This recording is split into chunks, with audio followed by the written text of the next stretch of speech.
desinformação. Rima com pastora Ana Paula Valadão. O sexo seguro se chama aliança do casamento. Oi? Parece ficção, lembra até uma série. União sexual entre dois homens leva à morte. Homofobia flagrante. Um crime.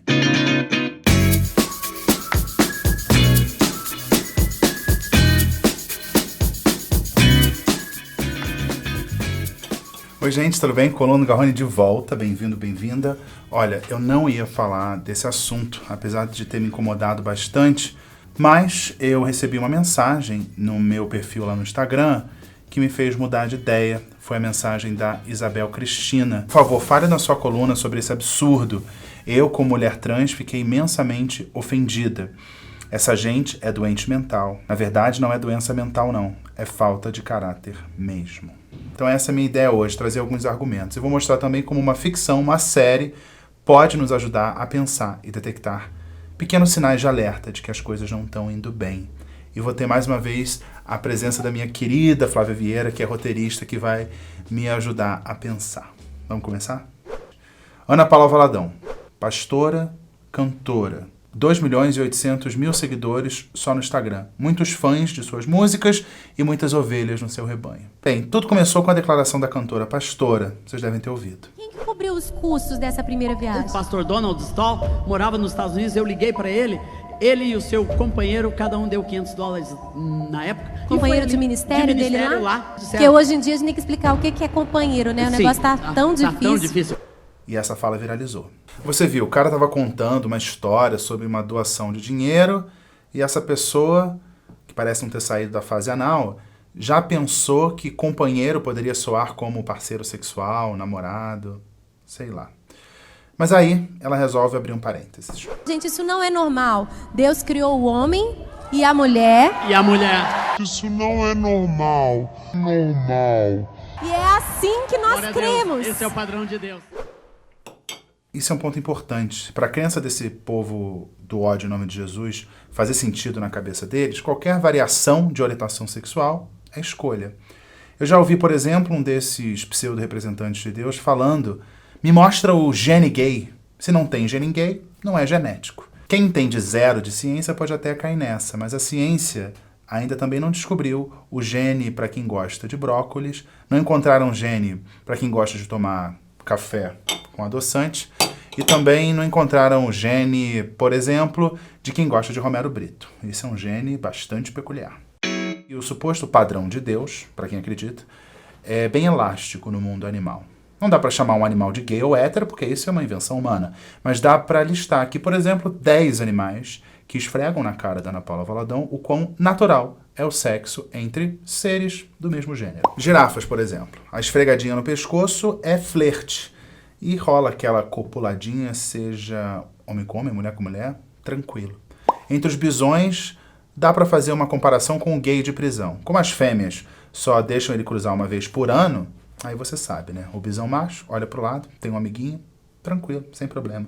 Golfinhos. Tem golfinhos gays, golfinhos lésbicas. Dependendo da espécie, faz tanto sexo heterossexual quanto homossexual. Adoram, por exemplo, esfregar seus narizes para estimular as genitálias do outro, dependente do sexo. Leões fazem sexo para criar relações. Cisnes. 20% dos casais de cisnes são do mesmo gênero. E eu acho interessante porque tem uma explicação evolutiva aí. Esses cisnes adotam ovos abandonados. Então, mesmo não sendo filhos biológicos, eles criam e acabam sendo fundamentais para a sobrevivência da espécie como um todo. Entre os albatrozes, chega a 30% o número de casais do mesmo sexo. Morsas. Há registro de que machos fazem sexo com machos ao longo da vida toda. Ovelha. 8% dos machos preferem outros machos. Marmotas. Você nunca vai pensar no dia da marmota do mesmo jeito.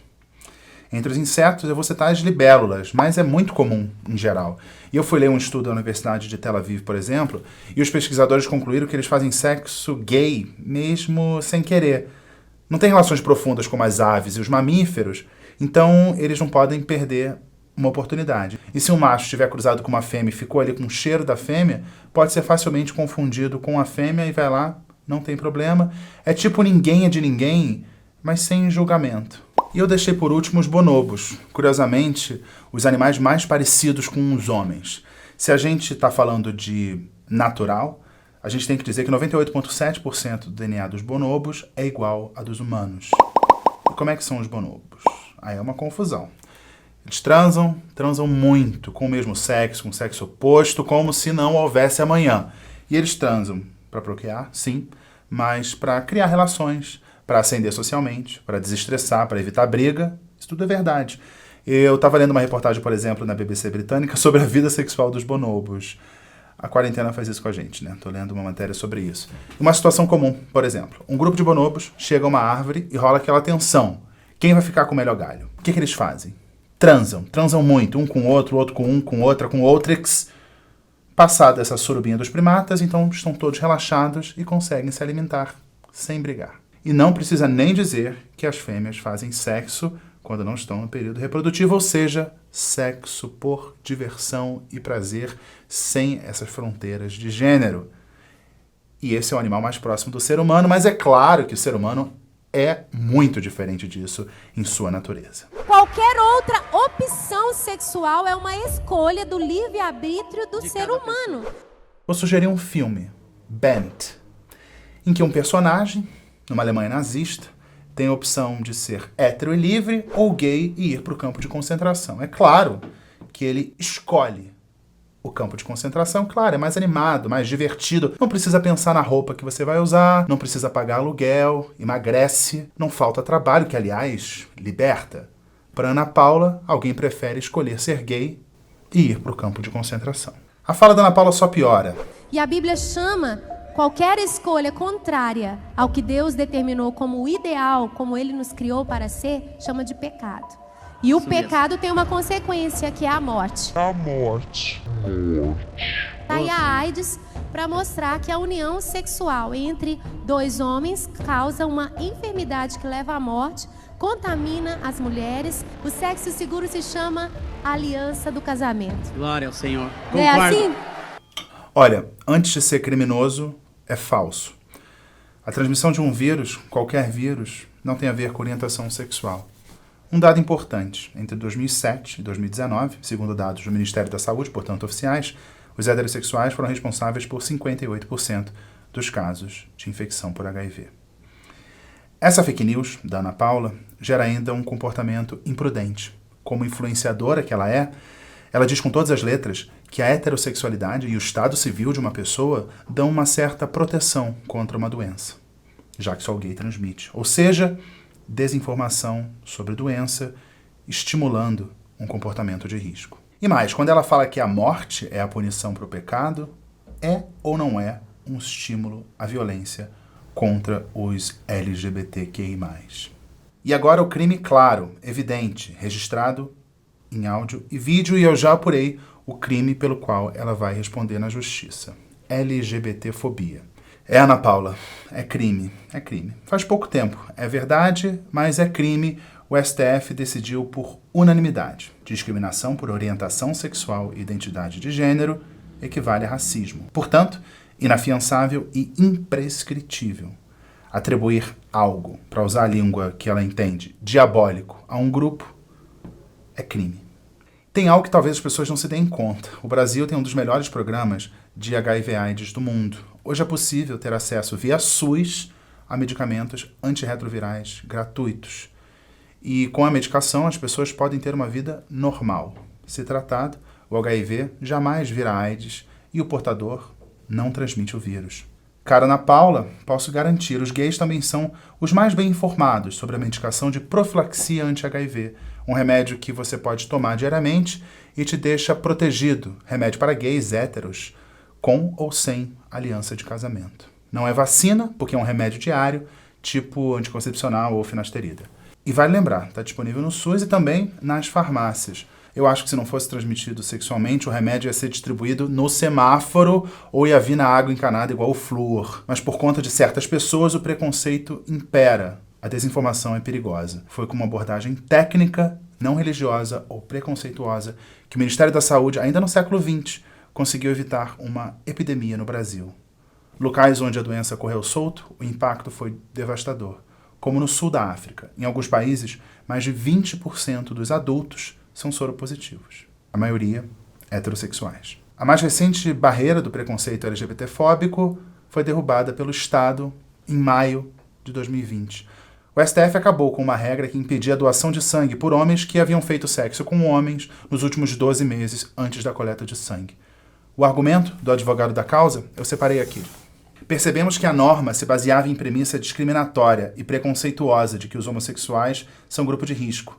Arriscada é a conduta de cada um, não a orientação sexual. Todo o sangue é testado por determinação legal, não há risco para a qualidade e segurança do sistema de doação de sangue. Se você tem tanto asco dos gays assim, saiba que se você ou um parente precisar, lembre, o sangue doado não tem informação do doador, a não ser o tipo sanguíneo. Então corre o risco de você receber um sangue de um gay. Quando um fundamentalista, que é o caso da Ana Paula Valadão, se vê diante da realidade da crença, ela escolhe a crença. E pior, diz que o absurdo que professa é uma mera opinião.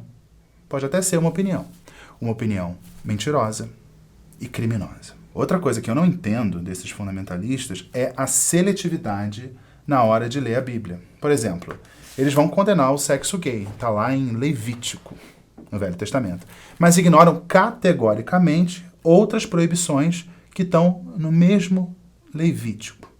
Crente que é crente não pode fazer tatuagem, está no Levítico. Não pode comer galinha ao molho pardo, Levítico. Não pode fazer a barba, tem que reservar o sábado para Deus, não pode trabalhar. Não pode oprimir estrangeiros, não pode misturar dois tecidos, não pode fazer fofoca. A mulher menstruada tem que ficar separada do grupo. E quem toca uma mulher menstruada é imundo. Não pode comer porco e não pode comer camarão. Com isso, Ana Paula parece que não se preocupa, não. Será que ela toca outras pessoas quando está menstruada? A Bíblia condena. E essas proibições todas não importam. Provavelmente vão dizer que esses trechos não são literais. Vocês viram na semana passada que eu falei da pastora Flor de Lis. Aliás, cadê a pastora LGBTfóbica condenando a outra pastora LGBTfóbica que, segundo o Ministério Público, praticava incesto, suruba e assassinato? Bem, na semana passada, vocês lembram que eu fiz um vídeo comparando o caso da Flor de Lis com séries da roteirista Shonda Rhimes, americana, autora de vários sucessos. Eu destaquei 2, Scandal e o How to Get Away with Murder. Sugiro que vocês vejam o vídeo da semana passada. O caso da Ana Paula Valadão, que canta em nome de Jesus e estigmatiza grupos minoritários, me fez lembrar de outra série que eu tô vendo e amando. Amando pelo roteiro, pela fotografia, pelo elenco, não pela realidade que é mostrada na série. Eu tô falando de The Handmaid's Tale, em português, O Conto de Aia. Vou tentar fazer aquele resumo, sem dar spoiler, claro, porque spoiler é das piores coisas que tem. Tem um golpe de Estado nos Estados Unidos, se instala uma teocracia cristã, militar, fanática e totalitária. Não tem mais Constituição, a lei é a Bíblia, os tribunais são bíblicos e quem interpreta a Bíblia? Uma elite. Eleição? Para quê se a Bíblia já diz tudo? Universidade? A Bíblia já tem um conhecimento necessário. Bem, o golpe acontece em meio a uma pandemia de infertilidade. Na nova sociedade, como é que eles resolvem isso? Recorrem à Bíblia. Pegam a história de Jacó, Raquel e Bila. Raquel, esposa de Jacó, não conseguia dar filhos a ele. O que eles fizeram? Vamos à Bíblia. Gênesis. Vendo Raquel, que não dava filhos a Jacó, teve inveja de sua irmã e disse a Jacó: dá-me filhos, senão morro. E ela disse: eis aqui minha serva Bila, coabita com ela, para que dê a luz sobre seus joelhos e eu assim receba filhos por ela. Assim lhe deu a Bila, sua serva, por mulher, e Jacó a possuiu. E concebeu Bila e deu a Jacó um filho. Entendeu como é que funciona? Virou regra nessa nova república. Mulheres da elite têm aias, servas, para fazer sexo com seus esposos e terem filhos. Tudo isso respaldado pela Bíblia. Amém? Misoginia, LGBTfobia, islamofobia, violência, execuções, torturas, mutilações, medo, fome, intrigas, hipocrisia. Sempre hipocrisia, né? É nessa sociedade de escravidão e estupro sistêmico que desenrola a história. Esteticamente até parece uma história de época, mas é num século XXI, para usar a palavra da moda, distópico, onde a Bíblia é usada para justificar um projeto de poder autoritário. Tudo em nome do bem e em nome da proteção das criancinhas. Você lembra da Flávia, minha amiga roteirista, que participou da coluna na semana passada? Eu mandei uma mensagem pra ela, despretensiosa, falando, Flávia, por acaso você já viu Handmaid's Tale? Ela viu tudo, já leu o livro. Aí ela começou a falar, eu falei, calma aí, vamos conversar? Você topa conversar na minha coluna? Flávia, você topou. E eu imitei o seu fundo, você viu, né? Eu vi que você tava com fundo, assim, fiquei com o fundo igual. Isso. Então estamos assim, eu não vou nem dizer onde você está. Não vou nem marcar aquele pinzinho, não tem. É Flávia, simplesmente Flávia. Tudo bem? De cabelo novo? Ó, novo visual, novo look. E, de novo, né? A vida imitou a arte, você me chamou pra cá. É isso. Não, e a gente tá falando de cantora, pastora evangélica de novo. Mas vamos primeiro falar da série sobre a qual eu tô falando aqui na minha coluna, que é Handmaid's Tale. Flávia, na sua opinião, por que a série é tão angustiante? Eu lembro que quando eu assisti a série, não foi uma coisa tranquila. Eu não consigo lidar com essa série como se fosse um entretenimento para você esvaziar a cabeça. Não é angustiante. Eu chorei muito, porque tem muita violência.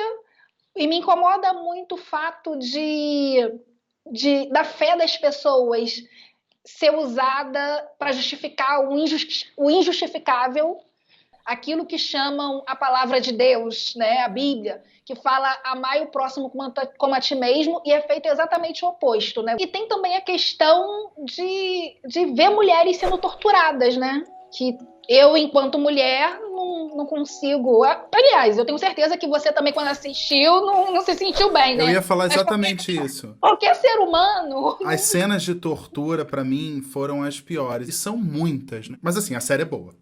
A série é boa, senão a gente não veria. O que tem de bom, na sua opinião? Eu acho que instiga, te põe pra pensar. Que é muito bom quando você assiste uma coisa que fica com você ali, né? Tem uma personagem especial, que é a Serena, que eu tenho uma relação de amor e ódio com aquela mulher, porque...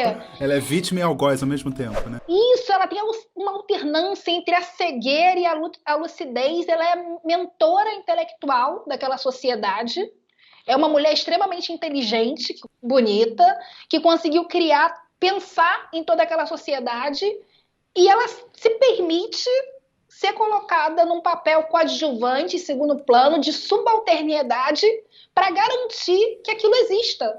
E aquele marido é um merda. O marido é um merda.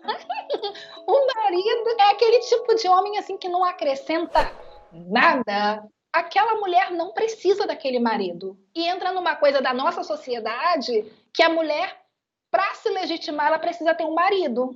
A femininidade da mulher passa por ela ter um marido. Outro personagem que eu acho bem interessante, que eu vou usar a palavra cinismo, eu acho que é cinismo para definir a tia Lídia, né? A Aunt Lydia. Ela é como se fosse um bedel das servas. E é uma carrasca, né? Que tem que fazer... Olha o trabalho delas. Tem mulheres que saem do século XXI, antes do golpe, lá quando mudou o regime, e tem que adaptar elas a essa situação, em nome de Deus. Né? E talvez a nossa Ana Paula Valadão goste disso. Né? Tem que adaptar as regras divinas, mas tem que sair do século XXI. Uma mulher que era super pra frente e tal. Eu acho que a tia Lídia é o personagem do qual a gente está falando hoje, né? É aquele oprimido que acredita ter alguma chance... lutando pelas causas do opressor. Porque qual é a chance da tia Lídia dentro daquele universo? O que ela efetivamente ganha com aquilo? Aquela luta definitivamente não é dela. Então eu acho que ela ilustra muito bem a personagem da qual a gente está conversando aqui hoje. Porque se a gente parar para pensar, qual é o papel da mulher dentro das religiões protestantes? Não é um papel de poder, né? E eu falo isso com muita tranquilidade porque eu já frequentei a igreja evangélica. Eu fui educada dentro da religião protestante. Então, as coisas que eu ouvia lá é que o homem é o cabeça. Recentemente, eu fui no enterro de um senhor que fez parte da minha vida, assim, é aquela coisa, com toda a crítica que eu tenho à religião protestante, eu vivi muitos anos da minha vida lá dentro e eu criei laços com as pessoas. E eu lembro que quando eu cheguei no velório, pessoas que não me viam há anos, muitos anos, elas olhavam pra minha cara, ninguém perguntava como é que eu tava. A única pergunta que as pessoas me faziam é: Flávia, você já casou? Ai, gente, é assustador. E vamos falar também que a gente tá salpicando aqui vários assuntos, porque a série dá pra gente aprofundar e muito. nessa sociedade seguida pela Bíblia aí, da Ana Paula Valadão, os gays têm um espaço reservado, e a gente está falando muito disso hoje por conta da fala da pastora. As mulheres, por exemplo, as lésbicas, se forem férteis, viram servas e vão lá procriar. Se não forem, podem ser jogadas lá para uma espécie de campo de concentração, com trabalho forçado. E tem uma história que aí eu acho muito interessante, que se a gente fizer um paralelo com essas pessoas que são contra, por exemplo, a união homoafetiva. Uma cena de um casal de lésbicas que precisa fugir, tá lá pouco antes do golpe. E elas vão cruzar a fronteira, uma é canadense e uma é americana, portanto, agora está sob esse novo regime. A americana poderia sair, só que o contrato de casamento delas é anulado por conta da nova lei. E ela pergunta, qual a lei? Ele diz, a lei, ou seja, a Bíblia. Vamos trazer isso para a nossa realidade. Se fizesse algum tipo de mudança, como muitas pessoas defendem, são contra o casamento gay e tal, como é que ficaria a situação de famílias que têm filhos, por exemplo? De quem seria a responsabilidade por esses filhos? Não existe casamento. Então já existe um direito estabelecido ali que é ceifado na série. Eu queria focar na coisa dos gays, porque essa virou a pauta desse vídeo. E os gays a gente vê que não existe gay, né? Existe traidores do gênero, que é a palavra ali, você não pode usar a palavra gay. Você vê imagens de gays que são enforcados, mas o destaque é para punição às lésbicas, né? Essa personagem que você citou, ela se torna um grande exemplo disso, que ela é a Emily. Ela é uma profissional muito qualificada, e aí quando ela é capturada, ela vai, como ela é fértil, ela vai se tornar uma aia. Só que ela não aceita aquilo. Quando você tira a possibilidade da mulher se apaixonar por uma outra mulher, se essa sociedade reconhece que pode existir amor entre as mulheres, o papel do homem ele fica diminuído ali. A superioridade dele, como... Ele é descartável. É descartável. Eles criam todo esse sistema e dizem assim, é para perpetuação da espécie humana, o que se entende por humano ali é o homem branco. Já que você falou dessa coisa do homem branco, uma coisa que eu percebi na série, tem lá os Estados Unidos, teve aquele golpe, virou uma república teocrática, militar, cristã. E parece que o racismo nos Estados Unidos acabou. Essa é a minha maior crítica à série. Porque quando muitas pessoas entendem que aquela sociedade é uma sociedade pós-racial. E aí, se aquela sociedade saiu dos Estados Unidos, né? E nos Estados Unidos os conflitos raciais são muito acirrados. Quando você cria uma sociedade ultraconservadora em que a questão racial não existe mais, é porque os negros foram totalmente silenciados. Eu acredito que o audiovisual é o lugar que a gente projeta as mudanças que a gente quer ver no mundo. Então, toda vez que eu vejo um filme, principalmente uma ficção científica ou uma distopia, que não considera a população negra, eu entendo que, para quem idealizou aquilo, os afrodescendentes já não contam mais, né? E mesmo no livro, se a gente parar para pensar,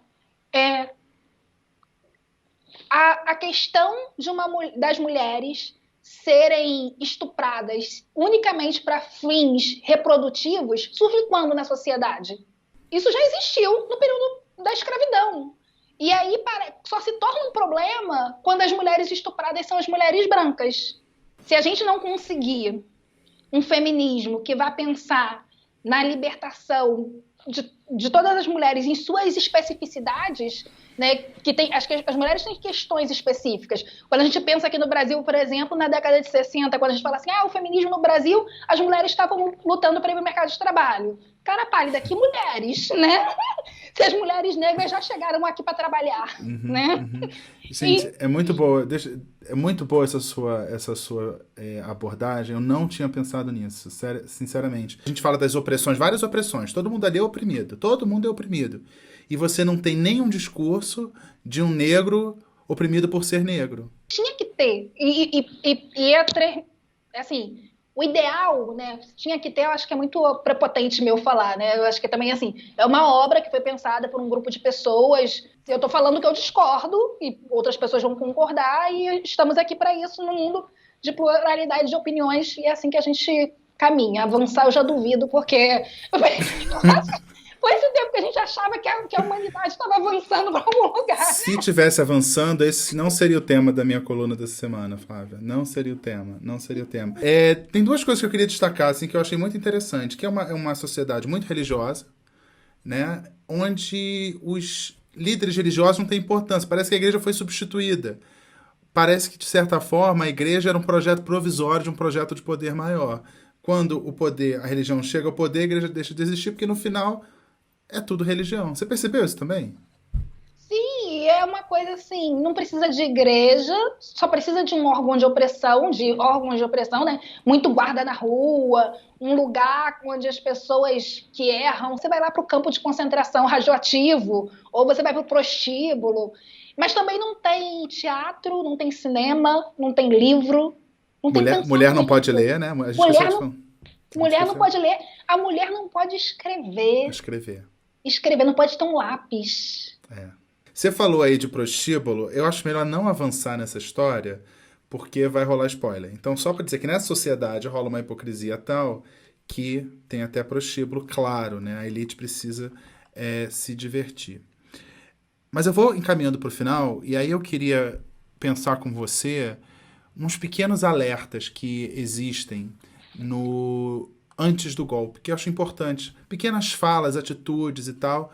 Fica claro para mim a perda de direitos, como eu já falei, o questionamento de uniões homoafetivas. Você vai tendo pequenas proibições que são alertas. Você também viu desse jeito? Sim, eu vi duas coisas que eu vou destacar. Primeiro, a protagonista, a June, a mãe dela é uma ativista dos direitos das mulheres. E ela, por ser uma mulher da maior democracia do mundo, uma mulher branca, ela acha que ela já chegou, aquela luta da mãe dela, ela não consegue ver sentido naquilo. E aí eu acho que por trás desse discurso tem. Enquanto tem opressão no mundo, ninguém é livre. É isso, ela tá ali vivendo a vida dela, ela encontra o amor da vida dela, ela casa, ela tem uma filha, ela tem amigos, trabalha, ganha dinheiro. Mas como é que você é livre num mundo como esse? Onde milhares de absurdos estão acontecendo. Eu vou usar aquela velha metáfora do sapo na panela com água quente, com fogo brando, para não dar spoiler. É isso que acontece com ela, né? As coisas vão acontecendo e aí ela vai se dando conta. Um dia ela vai na farmácia e na farmácia dizem pra ela que ela precisa da autorização do marido pra comprar uma anticoncepcional. Um dia a June tá abrindo mão de um direito qualquer e no outro tá correndo no meio do mato com a filha no colo sendo perseguida. E aí começa o primeiro episódio. Então isso não é spoiler não, tá, gente? Esse é o primeiro episódio. A gente não percebe mesmo, né? É uma besteira, é uma coisa que não é comigo. Assim, eu sou uma mulher hétero. O que vai afetar a minha vida se o casamento gay é proibido? Mas assim, não, a gente vive em sociedade. Se pessoas estão sendo oprimidas, se uma pessoa é morta por conta da sua orientação sexual na sociedade que eu vivo, é problema meu. Eu tô convivendo numa sociedade que compactua com a morte. Nossa, não, e você falando a metáfora do sapo pode ser antiga, mas é muito boa. E eu estava pensando só nisso, a ideia de nenhum direito a menos. E a gente está falando nessa coluna especificamente dos LGBT e principalmente dos homens gays. E você tem conquistas que já foram garantidas. Casamento igualitário, você tem a criminalização da homofobia e, mais recentemente, a proibição, o fim da proibição de doação de sangue por homens gays. Ou, aliás, não fala nem homens gays, fala em homens que fazem sexo com homem, porque isso não caracteriza um homem gay necessariamente. Então, assim, nenhum direito a menos. Não vai ser Ana Paula Valadão. Também não sei se não vai, né? Mas temos que denunciar essas pequenas tentativas de tentar retroceder. E é um retrocesso, sim, porque é um direito conquistado por uma categoria, e tem gente que hoje acha que é errado. Acha que é errado e acha que é tranquilo. Acha que é tranquilo e pode falar como se fosse opinião e não discurso de ódio. E discurso de ódio aqui na coluna Garrone não tem, né, Flávia? Jamais, jamais. Eu acho que o perigo está justamente aí, porque assim, é só minha opinião. Não dá, não tem conversa. Se fere os direitos humanos de qualquer ser humano em qualquer lugar do planeta, não podemos tolerar. É isso. É isso. Flavinha, muito obrigado. E obrigado por me aceitar de novo, aceitar esse convite para a gente conversar, porque eu ia falar de outro assunto, mas me pediram, aí eu fiquei muito sensibilizado e eu entrei nesse assunto. E agora eu vou continuar vendo, porque eu não terminei de ver. Mas agora com a ajuda do seu olhar. Muito obrigado. Posso aproveitar antes da gente se despedir para dar uma dica? Seu espaço, seu espaço. Então, eu vou dar a dica da série Pose, é uma série da Netflix que conta a história das transexuais em Nova York, na década de 80. É uma história linda, assim, também com muita dor, mas muita poesia. E eu quero deixar aqui a indicação dessa história, porque eu acredito que com informação, com arte, a gente pode vencer preconceitos. E recentemente a Angela Davis falou que toda a conquista de direitos basicamente começa com as mulheres trans, porque como elas estão na base, efetivamente na base da pirâmide, são elas que vão efetivamente levantar muitas questões que hoje nós temos conquistadas. Muito bom que você falou isso, porque a sugestão para essa coluna veio justamente de uma mulher trans, então lá do início a gente junta aqui com o final, e a Isabel Cristina vai ler. Obrigado, Isabel Cristina. Enfim, apesar da gente estar muito cansado, Garrone, porque estamos cansados e temos motivos para isso, a gente acredita e a gente acorda todo dia para deixar para os que vierem um mundo melhor do que a gente encontrou aqui, né?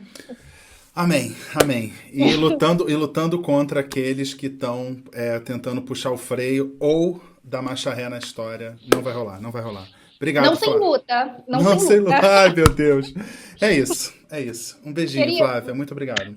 Tchau. Beijo. Até a Até próxima. a próxima. Ai, Flávia é ótima, né? Quero Flávia toda semana. Mas vamos encaminhando para o fim.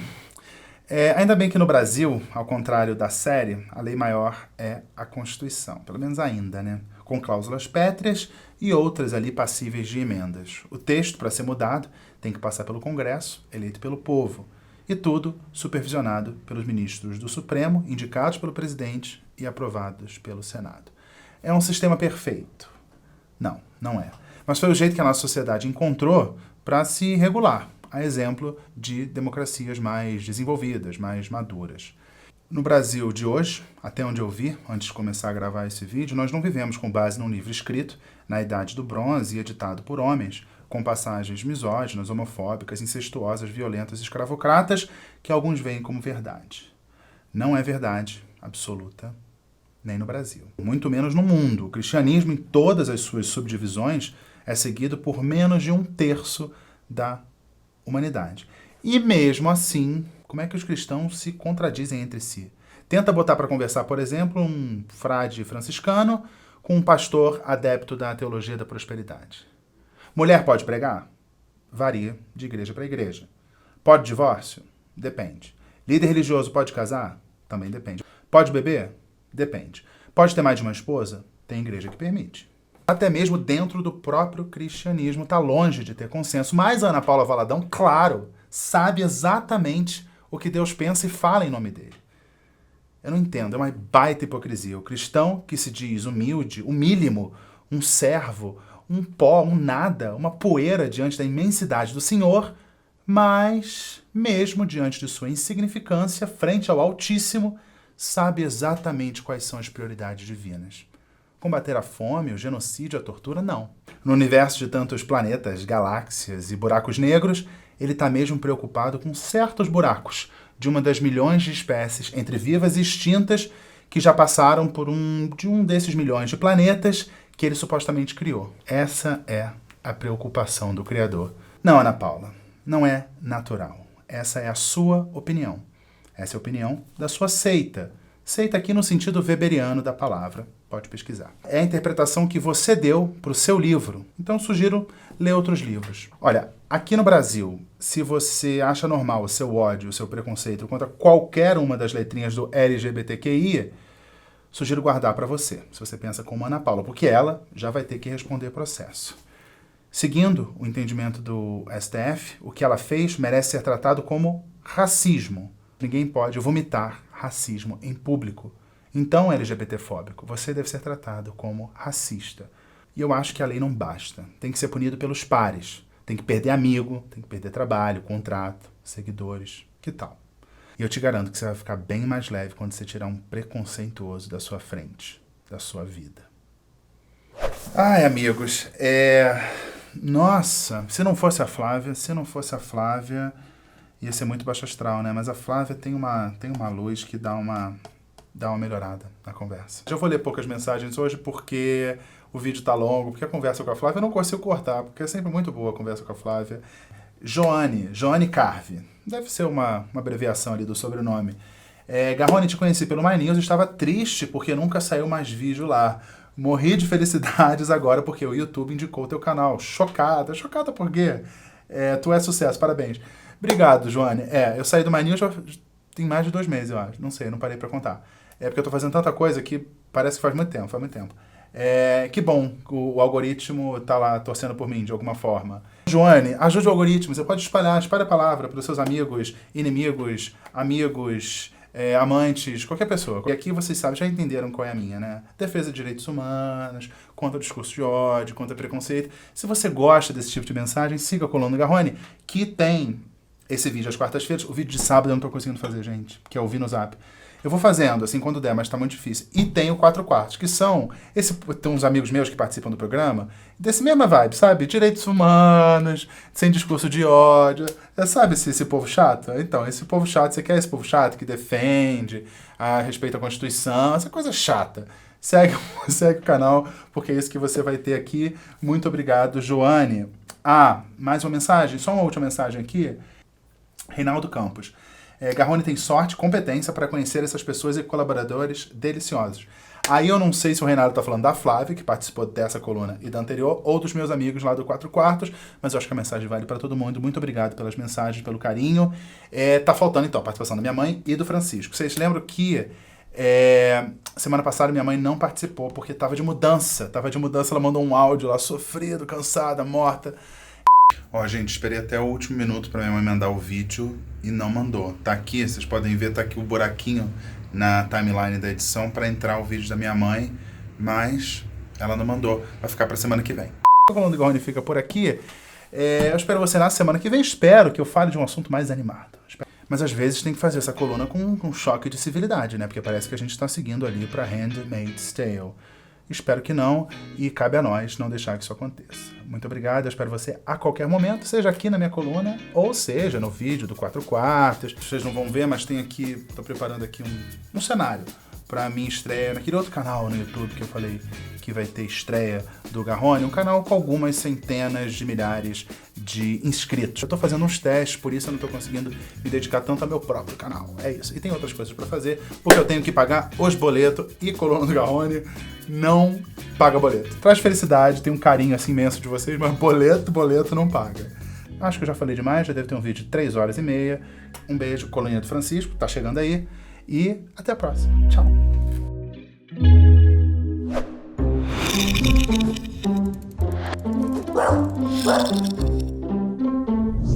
Acabei de fazer um suco de melancia. Enquanto eu faço suco de melancia, tem uma pessoa aqui me olhando muito. Né, Francisco? Aí eu vou fazer um teste, eu nunca fiz isso. Será que o Francisco gosta de melancia? Então vamos lá. E aí, tá boa a melancia? Então tá. Marca eu aqui, ó. Acho que pelos critérios dele tá aprovado. Tá aprovado a melancia, Francisco? Tá aprovado? Gostou? E vai ficar aqui horas.